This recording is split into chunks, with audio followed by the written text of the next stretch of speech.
the Carson City water and wastewater utilities. And the Sierra Nevada Forum, if you look, our mission statement is actually fairly self-explanatory. We're an ad hoc committee. We are not an organization. In fact, 90% of the time, we're not even very organized. But we do try. Our mission is, the Sierra Nevada Forum is to provide citizens with fact-based, verifiable information to assist them in making well-informed decisions on issues of importance to our community and beyond. One of the greatest challenges, of course, in doing this is in the selection of speakers and trying to make sure that they are respected in their subject matter and they are experts who adhere to sound, peer-reviewed research and evidence-based practices. And we really try to find speakers who are from a national, state, and a local level. This is our 5th forum, and so far we've been blessed to have speakers who are willing to come and present to us for free. So that has really been a great advantage to us. Which leads us to the question about donations. We do not have any income for this. Like I say, we are not an organized nonprofit, but we will accept any contributions from you to help us put these on. There are some minimal costs associated with filming these so that we can make them available to people who are unable to attend. So if you can help us in that regard, that would be great. Speaking of the film, if you look inside your program, inside the front flap, here at the bottom, you'll see 2 websites listed, and one is the League of Women Voters, and the other one is Partnership Carson City.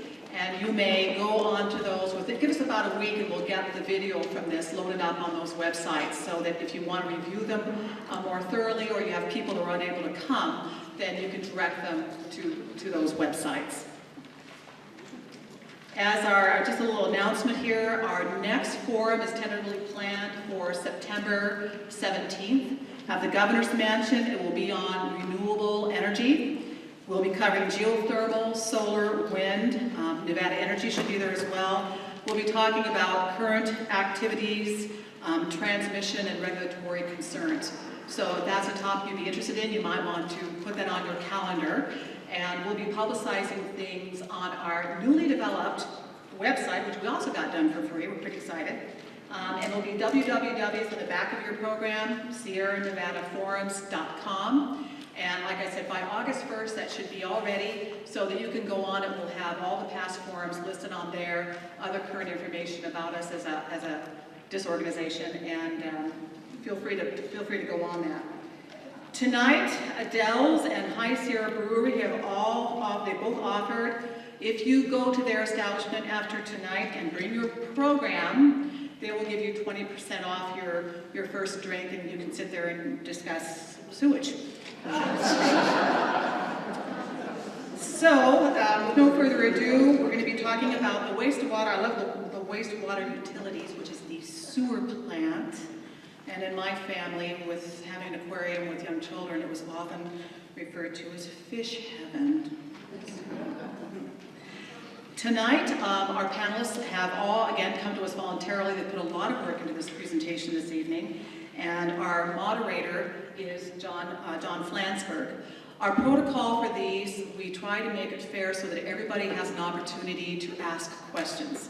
So for the last 4 forums and with this one, we'll be circulating pieces of paper. If you have a question that has not been answered by our panelists, please write it down. You'll see people with cute little purses. There's Andy in the back holding up 2 cute little purses, and she'll collect the questions. They go over here to these individuals, they make sure that they are indeed questions and not pontifications or statements, and that they have not been already addressed by the panelists, and they will be addressed and answered by our panelists, as well as John Flansburgh, who's also an expert on this topic. So that helps us control and get more questions answered by more people. So I hope that's amenable to all of you, and so if you need a piece of paper, like I said, they'll be walking around and make that available to you. So, John Flansburgh, we're very happy to have him here. You can read his full resume here, but he has been the Director of Public Works for the City of Reno since 2009, and before that, also the City of Reno, he was the Deputy Director of Maintenance and Operations. He worked for Carson City as the Street Superintendent, the Street Operations Manager, the Transportation Manager, and the Deputy City Engineer. He has a Bachelor of Science in Civil Engineering from OSU, and he is a State of Nevada registered professional civil engineer. So with no further ado, I'd like to bring up John Flansburgh, who will be directing and moderating the rest of this evening. And thank you all so much for coming out to discuss this important issue.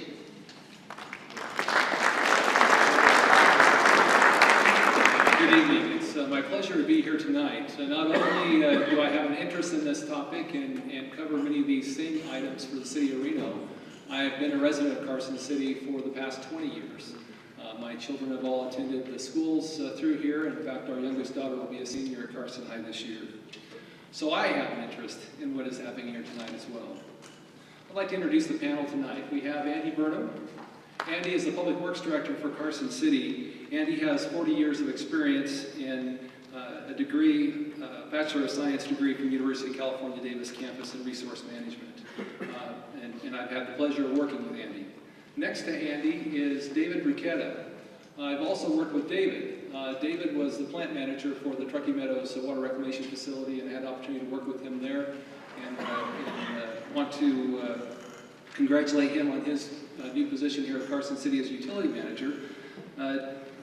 Mr. Bruchetta has also been a Carson City resident for many years, and he has been with Carson City since June 2012, oversees the wastewater environmental control aspects for the Public Works Department.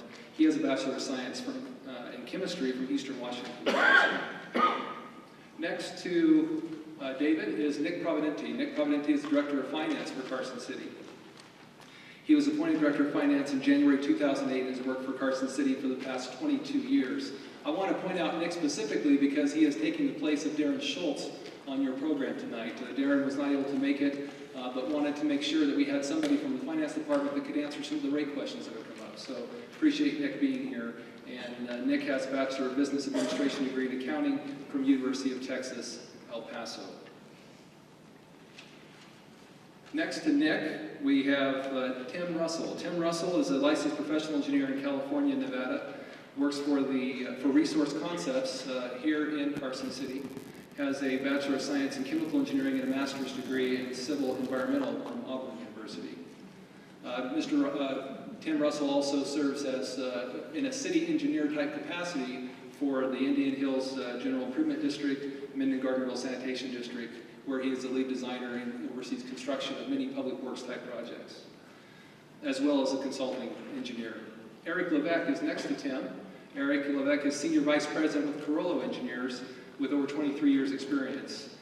He's been involved in numerous projects in the wastewater field, including design of water, wastewater infrastructure, water reclamation, water and wastewater treatment facilities, computer modeling, construction management. He has a bachelor's degree in mechanical engineering from Santa Cruz University and a master's in civil and environmental engineering from the University of Illinois. This is our panel here tonight, and as was mentioned earlier, there'll be a presentation that will be given, and after the presentation, then we'll be taking questions and getting those answers so that we can have a public dialogue on this very important issue. Again, I'm Andy Burnham with Carson City Public Works, and I just want to thank the Sierra Nevada Forums for putting this together for us. It's an opportunity I think the community can certainly take advantage of, and we're excited about showing our wares, I guess, if you will. What we're going to be talking about tonight is we're first going to go through a presentation of both the water system, wastewater system, some capital improvement work that we've been working on, and then the effect on your water and sewer rates, which is probably of the most interest. But we want to set the stage by telling you what's the status of where we are with our facilities, so we can set the stage for that at the end. As I said, we're going to start with the water system. Our water system, we're going to be looking at a number of things, what our assets are, how we've come about with going through the project and the design work that we've done, things we've addressed such as climate change, water quality aspects of the community, water system and the water sources, how we got to the original Intertie project, and then some future work that we have planned with the Marlette-Hobart water system. We have a fairly complex water system, decently sized system. We has pressure zones, pumping stations, water storage tanks, 33 groundwater wells. We have 2 treatment plants, regulating stations, and about 329 miles of water main. And you can see the different decades of water pipes that have been put in the ground over the years. And as anything, stuff wears out over time. This is a kind of a demonstration of our water system and the different pressure zones. It shows, if you got up close to it, I think there's a map out in the lobby, shows all the wells, the location of the mains, and treatment plants, and really just shows the complexity of the water system. What we have done over the past number of years is re-looked at our water resource inventory and the problems that we're facing. The state engineers asked that we increase our water reserves for water supply. We've had arsenic and uranium contamination levels in several of our groundwater wells that needed to be dealt with. And we had system operational issues, certainly during drought times, and trying to meet our peak summer demands. You've probably seen articles in the papers in the 2 or 3, 4, 5 years ago where we had trouble meeting our peak demands during the summer peak irrigation season. So as a result of that, we put together a water system plan with the goals of providing a reliable and sustainable water quality, reliable and sustainable water supply, and with the idea of trying to provide those and meet those goals with the least overall cost, least burden to the city residents. As a part of going through our water supply planning process, we looked at developing our groundwater rights that we own within the Carson Valley Basin. Remember, Carson Valley Basin actually reaches into Carson City just a little bit. And so we had the opportunity to look at that at the Carson Valley Basin and the rights that we have there. Part of the plan is to look at maximizing the delivery of our surface supply that we get from the state Marlette raw water system that they sell wholesale to us. And then we wanted to optimize the delivery of our Ash and Kings Canyon water rights on the west side into the Quill treatment plant. Other items that we looked at as part of doing our planning is looking at the demands by the different water zones. Different areas of the community have different elevations and have different demands, and so we looked at it from a maximum month and maximum day standpoint. We also looked at normal and drought conditions. You know, we're right in the middle of a drought right now, for instance. We wanted to address some issues that we have with transit problems, moving water, and the age of water within our system. And then we wanted to make sure we had distribution system improvements because we have some areas of town that have had pressure issues, and so we wanted to address that. And we wanted to, as a part of the whole process, is make sure that the system was as efficient as we could make it, which would result in energy savings and cost savings as a result of the work that we were planning.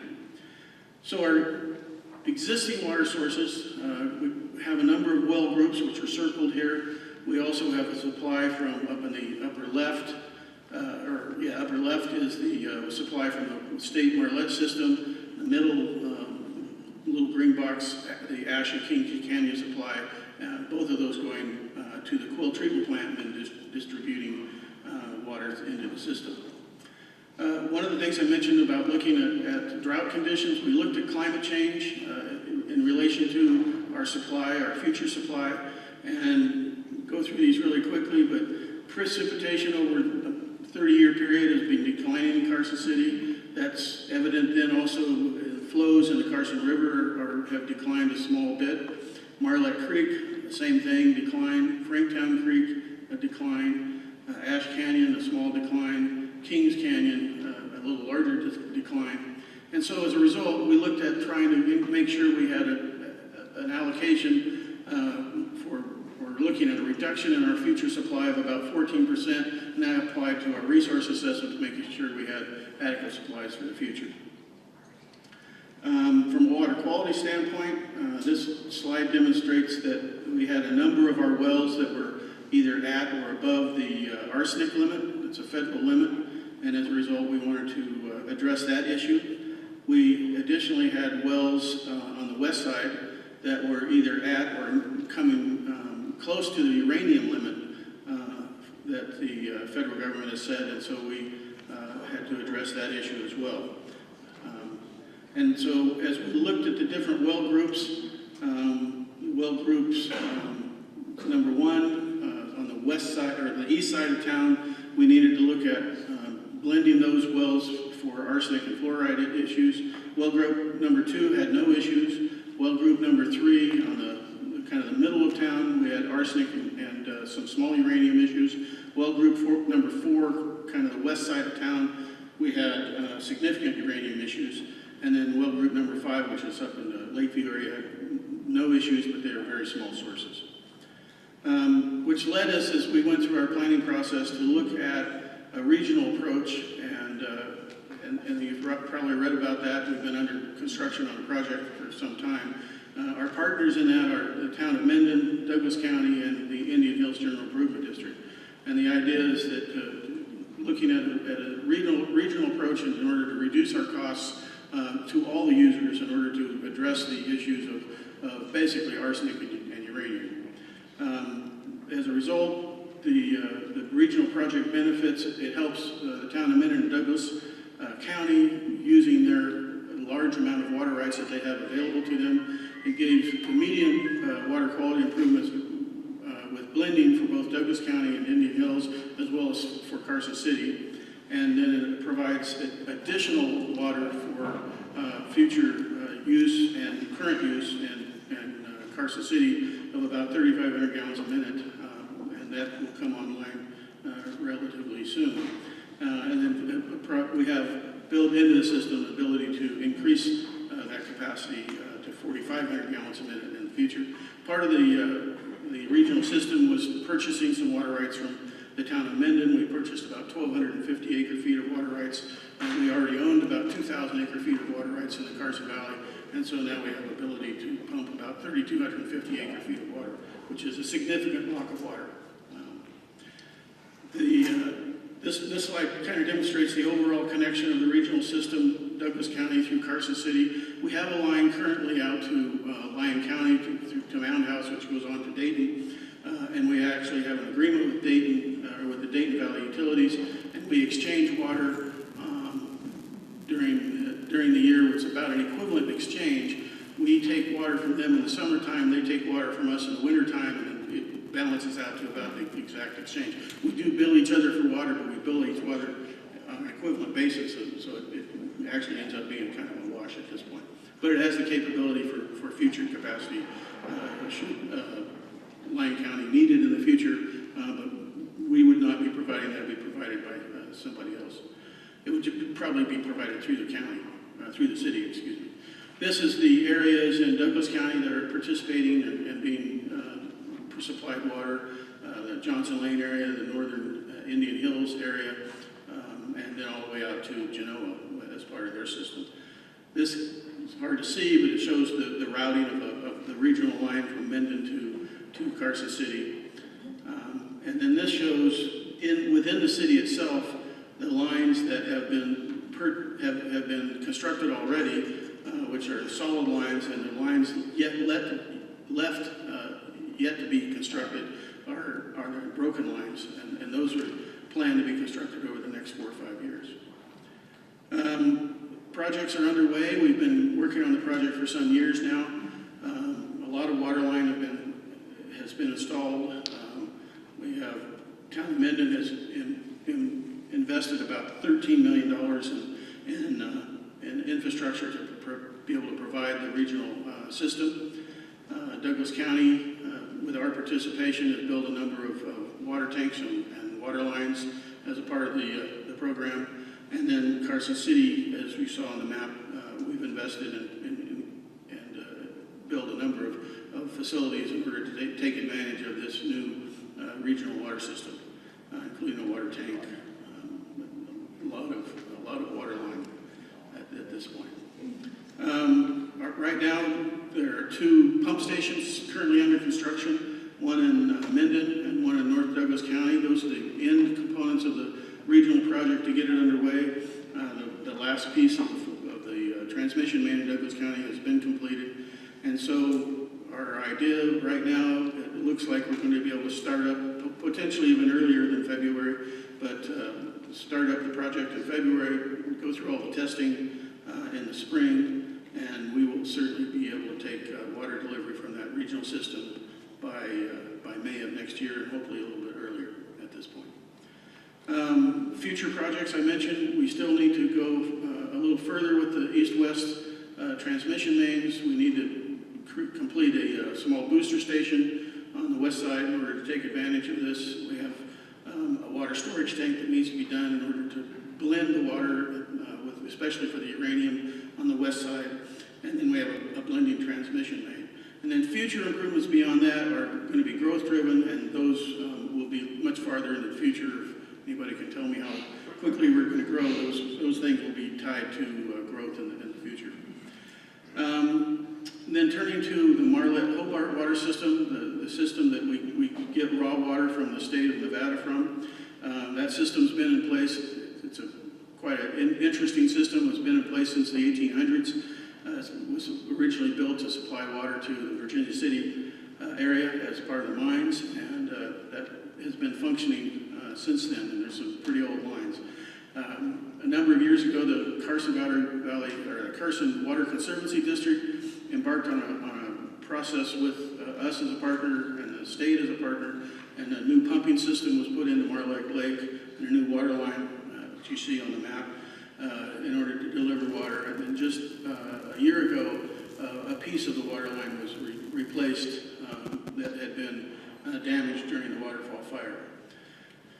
So that project was, as I mentioned, was just completed in October of 2012, and it's supplying water to us today. In the future, there's additional improvements that are planned in order to maximize the use of water. One will be bringing water down to the Lakeview area, potentially building a new treatment plant in Lakeview, which reduces the amount of pumping that we have to do to provide Lakeview and Timberline with water. It also provides the ability to tap into the large elevation differences that we have, and potentially provide some hydroelectric generation along that line. We lose about 2,000 feet in elevation through that reach, and so that could potentially create a lot of energy, and that's one of the plans for the future. These plans are probably 10 years or more away from now before we'll need to go down that path. Although the hydroelectric has some interest by some users such as Sierra Pacific, or actually Nevada Power now, and there may be ways to partner with them on a project in the future. So our future water supply includes the south supply from Carson Valley, which is a fairly significant component. Will serve the regional system, will serve almost 30% of our water supply for a year. So that's a significant block of water at a fairly inexpensive rate. And then continuing using our wells for peaking requirements in the summer, and then continuing to use the Ashen Kings and Marlette system for a supply for our Quill treatment plant in the future as well, continuing in the future. So that's the water component. I'll turn it over to David to talk about wastewater. Okay. You got one. I'm just going to interject here real quick. That was a really fast presentation of some a lot of components.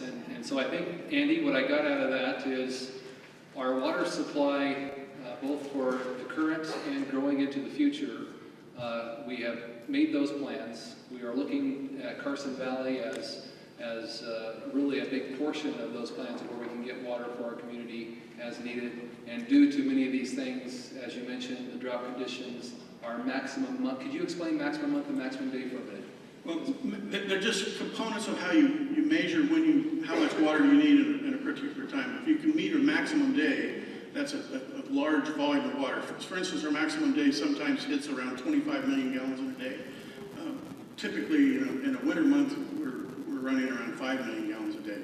So you can see the peak in a maximum day is a really large increase. So that's the goal we have in order to make sure we can meet that demand. And of course, that demand then drives the need for the infrastructure, being the size of the piping, the storage tanks that are available to deliver that water when it's needed. So I just want to make some clarifications on that in general. There's a lot of moving parts to that. Thank you. Dave. Hi, Dave McKenna. I point and talk with my hands, so it's easier for me to sit up here and point. And I hope you can see that red dot pretty well. So I'm going to talk about the fish heaven, I think is what I heard earlier, the sewer system, wastewater system. We'll just do a quick introduction to the collection system, talk really about the treatment process. And, you know, wastewater 101, I need to kind of explain what wastewater does at the treatment level so that you can understand what the capital plans are and then ultimately how they affect your rates. And then the last component of a treatment is a reuse system.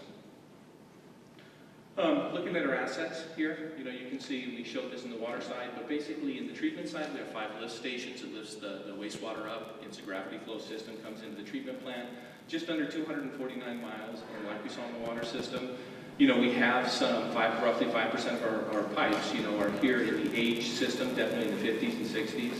And you'll see a lot of those in the next slide. I know you can't see a lot on this, but that slide is up front. And what you see on the west side here of Carson, you see some older pipes. And it's hard to see on this picture, but, you know, a lot of it is in the red. And that's some of the concerns, and that is in our capital plan to address some of those. I want to talk about wastewater 101. This is the treatment process. And I'm going to use some big, just general terms because this is how we developed our capital plan. And what it is I'm going to talk about preliminary treatment, primary treatment, secondary treatment, tertiary treatment, and solids handling. So when we structured this, we put everything into these big, large groupings, and I'll talk about what each one means. And then we structured our plan and what funding and what kind of money goes into capital in those various programs. In the preliminary side of things, the sewer comes into the treatment plant through the collection system, multiple points comes into collectively what we call our headworks, goes through a bar screen, grit removal, and it's actually pumped back up into the system so that it can flow down in the system. The primary reason for doing this is to remove a lot of the larger components in the system so it doesn't cause problems with the equipment later on. Primary treatment, we have big settling tanks. Basically, we slow the flow of the water down so it gives time for things to settle or to float, and then we can deal with those solid aspects of it. This next component really is the heart of the system, and this is a significant cost in our capital plan, and that is the secondary treatment. And we're very unique in our treatment plan from the standpoint that after we pump it up, it goes to the secondary treatment. The purpose of a secondary treatment plant is to remove pollution, and we do it biologically. So when it comes into our treatment plant, it's actually split into 2 processes. This original process is a trickling filter process. It was built in the 60s. I'm going to have some slides of the treatment plant to kind of explain it a little more, but just high-level overview. It goes through a trickling filter, and that removes some of the components. But again, this is aged. This is built with the original plant. What happened in 1978, Carson actually entered into a consent decree with the federal government that said, you're not meeting your regulatory standards. In 1972, the Clean Water Act was implemented, and we were not able to meet the discharge standards. So Carson City was actually sued by the federal government, and they said, look, you have to upgrade your secondary system. So what they did on an interim basis is they said, look, we'll leave this, it's still working okay, and then we'll add this aerated pond and another clarifier, another settling tank. That was done in 1978, 35 years later, we still have that equipment. This is original, this is now, you know, very old, and that's a big component of our system. The next system is the tertiary treatment system, and again, it's a polishing step. So because we're 100% reuse in our application of reclaimed water, we want to polish it up. So it's a polishing system to clean things up. Last aspect of this is solids treatment. And so basically everything that settles and floats in these ponds that we want, we deal with, we thicken them up, and then we put them in a big cooker, an anaerobic digester, and they sit and cook and they stabilize after a period of time. And then we run them through a centrifuge, we dewater them, we separate the solids from the liquid, we haul the solids to the landfill, we take the liquid and put it back onto the treatment plant for further treatment. This is a picture of an aerial view of the treatment plant. These are the new solar panels that we put in a couple of years ago. People who came out on the tours, we had a couple public tours here last week. First part of this week, you know, came in here through 5th Street, and these are the various processes, and I'll kind of explain them again based on the concept that I just talked about. So, talking about that preliminary treatment, really the purpose of preliminary treatment is to remove large debris and grit. We have a new unit. You see the picture of it here. This was built in 2010. It's one of the newer. Sorry. See, I talk with my hands. So this is a picture of it. This was one of the newer components. It's just a system to remove the larger degree of the influent. The next component of this right here is our headworks facility. Again, this is a much older component of the structure. So this was built in the 80s. And again, it's got some older equipment in here. And part of this equipment is in need of replacement, and you'll see this in the capital plan. Now we're on to the next step, which is the primary treatment. Again, the purpose of primary treatment is to remove large organic or insoluble compounds. We have big settling tanks that do that. Those are the big settling tanks that we have. And again, those are part of the aged infrastructure built back in the 80s. Another component of this is this equalization basin here, and this helps adjust our flow. Because the heart of our system is secondary, the organisms don't like variation in flow, and what we have unique to a treatment plant is it's called the diurnal flow process. So everyone gets up in the morning, does their thing, big flow comes in, everyone goes to bed at night, everything slows down. So what we do is we put primary treated effluent into this pond so that at night we stabilize the flow of treatment to the plant, and it keeps the secondary process, the bugs in the system, to remove the pollution happy. This is another component of the primary system. This is the emergency storage pond, and unfortunately this spring we did have to use it.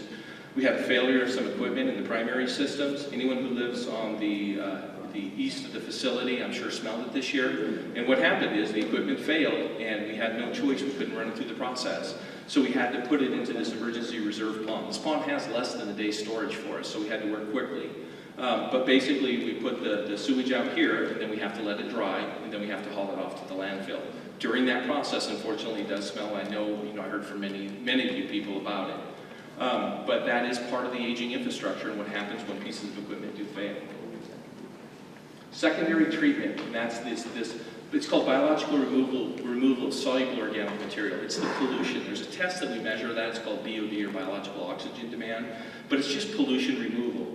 And the process that we use for this is first we pump it around, and this is a pump station. And we still have it's an intermediate pump station that ends up pumping water to the trickling filter system. This is equipment that was put in the 80s, well past its useful life on the pumping equipment. In fact, we had one of our pumps fail here not too long ago. We went back to the manufacturer. We ended up sending back them the O&M manual so that they could try and find the parts for us. Trickling filter system, this is the original system I talked about. Water flows over the top of these rocks and media structure.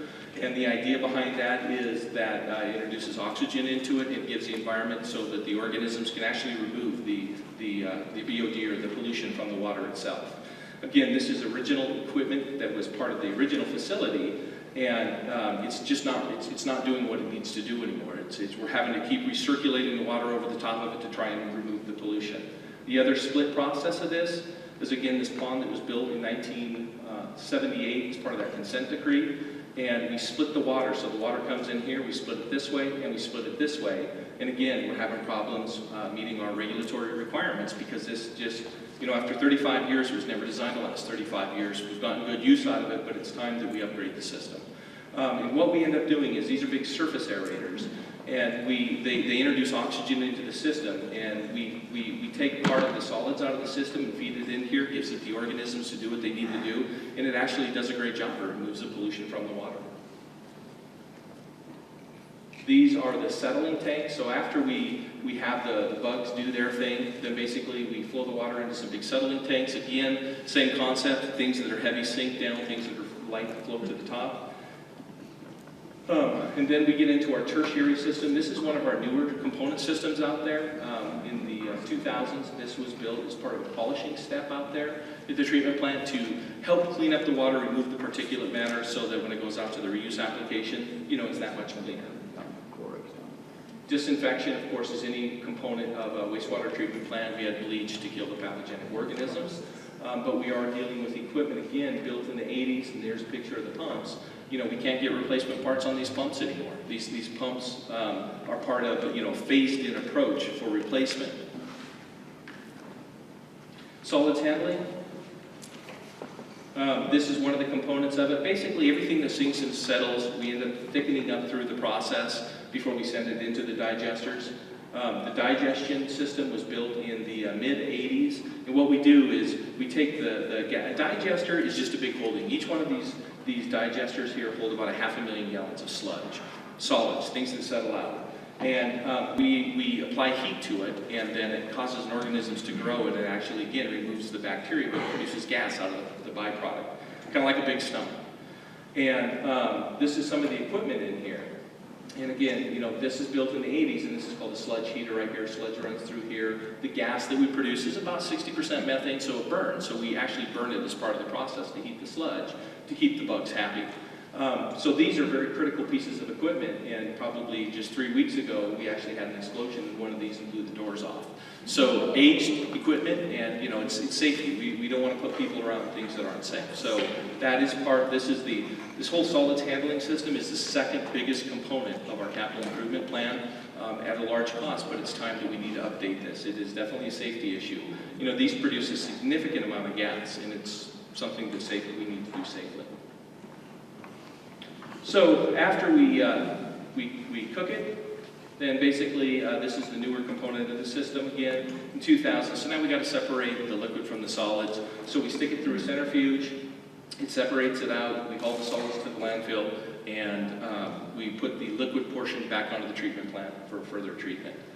Now what do we do after we've done with the liquid component of it? We end up putting it up to Brunswick Canyon in the winter. We're 100% reuse. So in the summer, everything goes on to parks, the prison farms, various reuse sites. In the winter, then we pump it up to a storage reservoir up in Brunswick Canyon. And again, 1980s, these pumps were put in the 1980s. That's part of the phased-in approach, is to replace these pumps. Here's a picture of the various pumps that sit in there. Here's our existing reuse facility. Like these.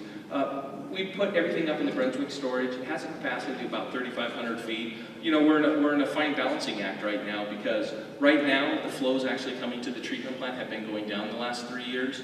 So we're in a situation where we don't have enough to meet all of our watering demands. That's a tough situation. But the capacity of 3,500 at a build out, and we're looking down because we do short-term plans and long-term plans.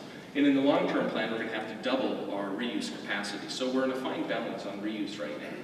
And then these are just the listed sites in which we, you know, have contracts with and do reuse to them.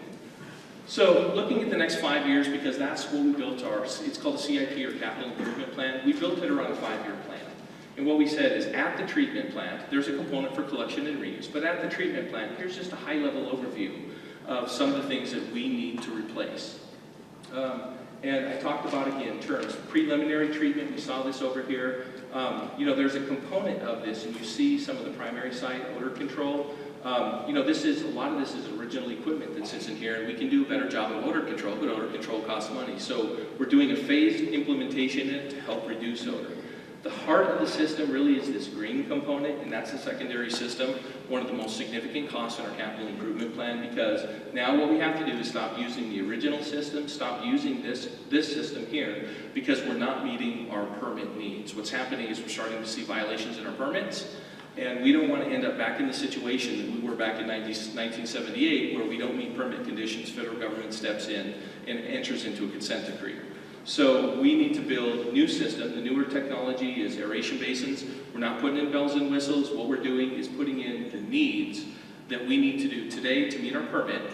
And then secondarily, we're building it modular so that as future regulations come into play, we have the ability to expand if and when anything else happens, like nutrient removal, ammonia removal, things like that. We have the ability to add on to do that in the future if we need to.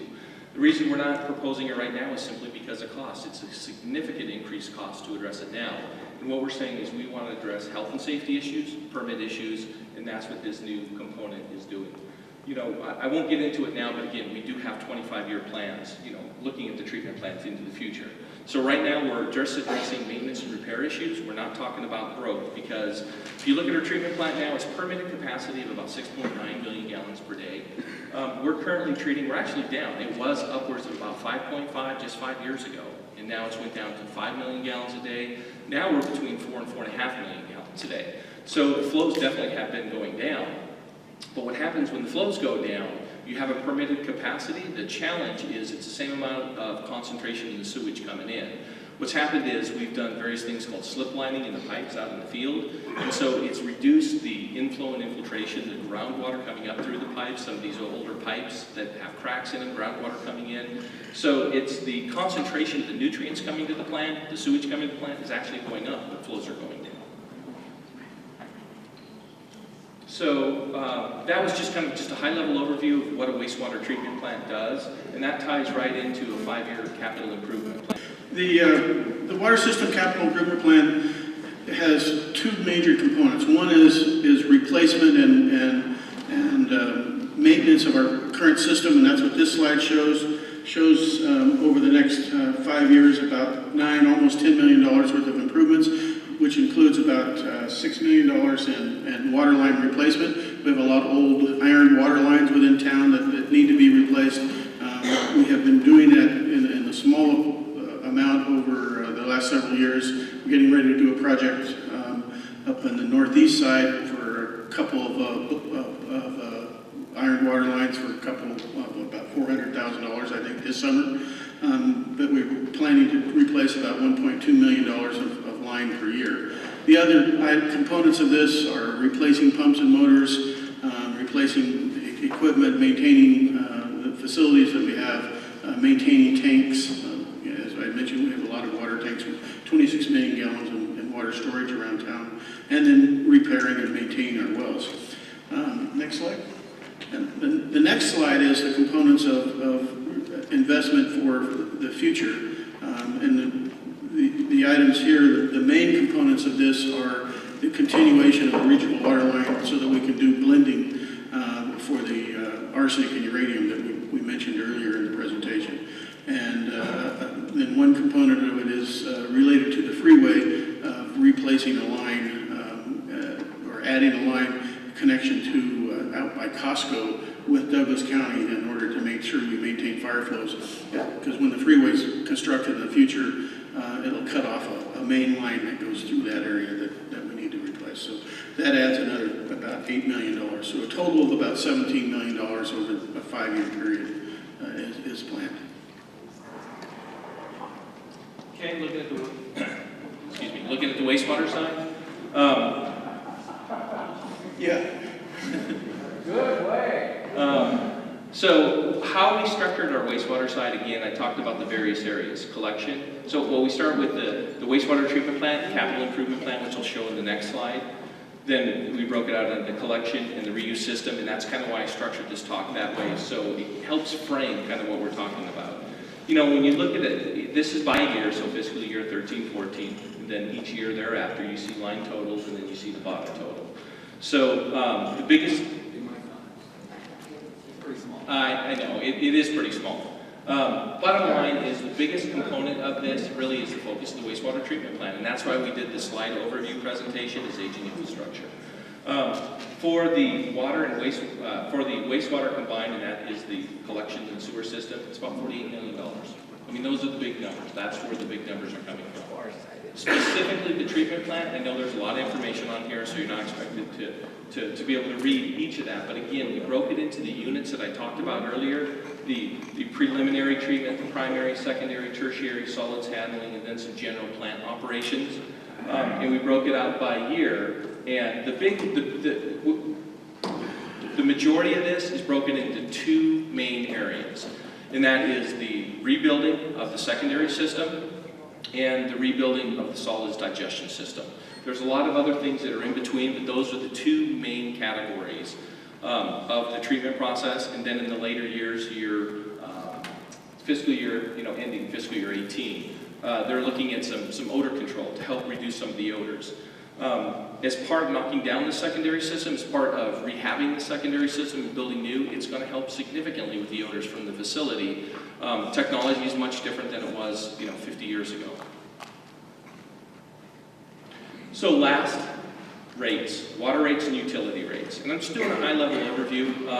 If you go to Carson's website, carson.org, very front page, it's news and updates. These rate studies have actually been presented to the board at various times, and those are both posted on there. And, it's difficult to take 6-8 hours of board presentation, wrap it up into 10 minutes here for you, but I'll explain things more. I will give out my information. If people want to talk more about how that impacts you, I'm happy to have that discussion. This is the company that we hired for the rate study. It was a company called FCS Group, and they did the water and sewer study. This was presented to the board June 20th. And what they came up with were some bullet points and major findings. Cost of service indicates subsidies amongst customer classes. Basically what that means is, what they did is they looked at what it costs to treat water, they looked at water usage, they looked at water demand, they looked at peaking factor, they looked at industry accepted standards when you do rate studies, and they said, look, various groups are paying different amounts, there's subsidies going on amongst groups. So they identified it and they said, okay, now what we need to do is do a revised rate schedule. So that's what we're doing. We're redoing some of the classifications, and I'll explain it more in the next slide, for both water and wastewater. One of the things that we did talk about was the connection charges, significantly below indicated levels. That was presented to the board also. Baseline levels of service may be maintained at existing rates. And I want to explain that because when we did this rate study, the purpose of the rate study was a revenue neutral rate study. It wasn't about, let's do a rate study so we can go out and get more money. It was about a rate study to say, do we have subsidies going out? And with our current rates, how much does it cost to operate the system? And the next slide is going to actually show that. And this was presented, and the policy direction is that there is significant risk if we don't do rate increases, or if we don't fund these capital improvement projects, there's significant risk for failures of the equipment. And then future capital impacts requiring various level of rate increases for both utilities. So, what we did is, this is wrapped up in one slide, there's a lot more to it, but the different scenarios that we looked at is this current O&M. O&M stands for operations and maintenance, the operations and maintenance budget, and debt. So we currently want to fund this. The next slide will show you a graphical representation of this. But then in the capital improvement plan, those are the plans that we just showed for water and wastewater. We gave a baseline scenario. If we didn't do anything, scenario A, if we fully funded that. And then there's some other components we'll talk about here in a minute. Capital reserve targets. We have certain fiscal policies that we want to be able to maintain. That's in the rate study, and we're actually outside of those fiscal policies. That puts the city at some potential risk. So we didn't have to set up the targets, but the recommendation is 2% of your fixed asset value. So that's a reserve money that you put in the bank in case pieces of equipment fail. And then system reinvestment, and that is one of the largest components. You'll see it in the graph on the next slide. The system reinvestment is, preparing for the depreciation that you're funding off the equipment that you have now, so that when that piece of equipment breaks, you don't have all the money to replace it, but you have a component of it to replace it. So the scenario was the base scenario, scenario A, which we presented. We weren't going to do system reinvestment. Scenario B, we do a 10-year phase-in of system reinvestment. And scenario C, which is the policy direction that we've been given, is to do a 5-year phase-in of reinvestment. So we know it's a big impact to the ratepayers, but we're saying we're going to phase this in over 5 years to help minimize that impact. So what this is one of the slides that they have, and this is for the water utility. And what it shows is, if you look at the green, this is existing O&M expenses. So what you see each fiscal year is there's a slight increase in your operation and maintenance expense. Existing debt is the next color, and you see again, that slightly goes up for the existing debt. The new debt, very small, and that starts to go up a little bit for the water side. Revenues under existing rates. Remember that bullet point that said, hey, we don't have to raise rates. If rates were kept flat, these things would not get funded. So there would be no new debt, and there would be no system reinvestment. And then the last component, of course, this color here, the purple, is system reinvestment. So what you're doing in a 5-year time frame, in 2013, you're looking just a little over $10 million and going up to about just a little over $16 million.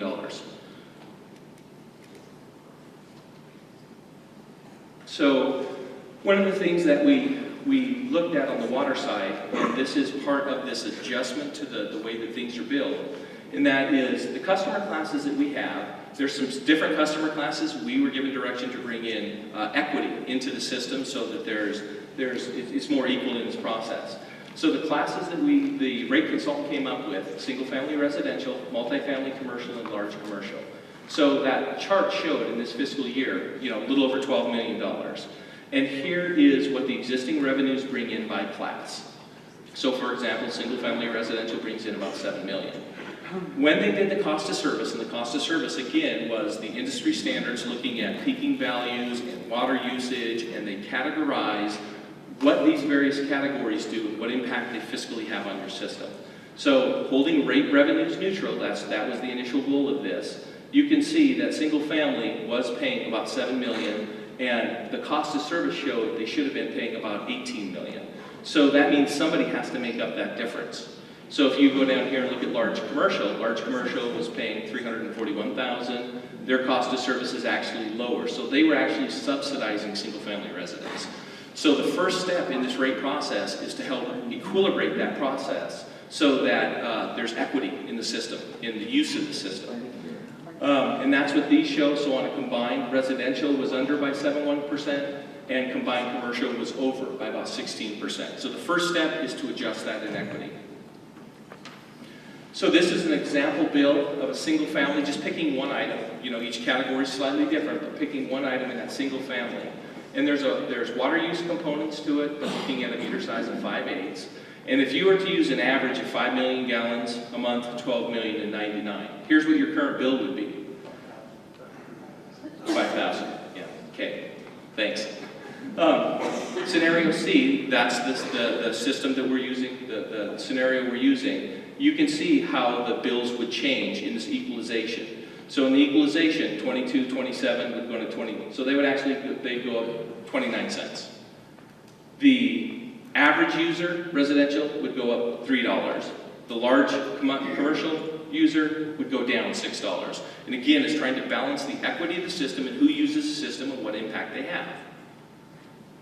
On the revenue side, and it's much more significant, but on the sewer side, it's the same concept. Green is your existing O&M expenses,